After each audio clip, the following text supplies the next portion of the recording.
जय किसान जय किसान जय किसान जय किसान जय किसान चाषी जिंदाबाद जिंदाबाद जिंदाबाद चाषी मान को मारा मारवा नहीं चले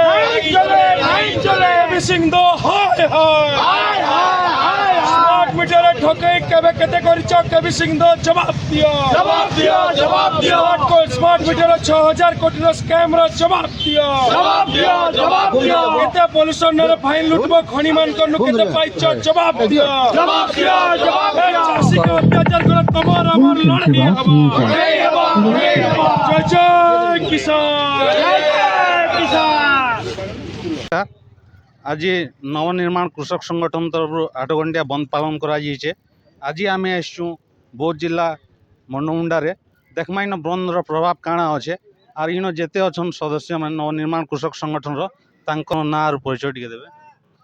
नमस्कार मोर दिवाकर पटेल मुई ओडिशा लोकदल रो अच्छे आउ ये आज जे बंद पालन करा होचे सेतरे मुई समर्थन होचे। तो आपन काଣା केन दाबी नै करी आसी जने जागे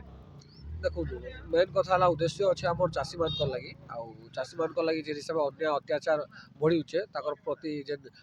मैत्रीभाव सृष्टि होचे से विषय रे हम आज इटा करछु आंदोलन पालन करछु और आंदोलन के सफल करबा लागी मुई ओडिशावासी के भी निवेदन करछे आ निहात रूप रे आपण माने देखुथिबे आपण कैमरा विजुअल रे संपूर्ण भाबे बंद पूरा चलछे बहुत कहून कि आपण सोनपुर कहून संपूर्ण भाबे सफल होचे आ मुई ए रजा कहबी जे रजा जेन नौटंकी शब्द लगेछन से तांकर भूल मानबार कथा नेला आगामी दिन में भयाभीत आंदोलन हेबा आ ये चाषी माने नहीं छाड़न चाषी बहुत अच्छे जेहेतु आमर राज्य होचे चाषी कृषि प्रधान राज्य है आ चाषी माने एकता जदि हेबे ताले जानिछन आगामी दिन में भयाभीत सब आंदोलन हेबा।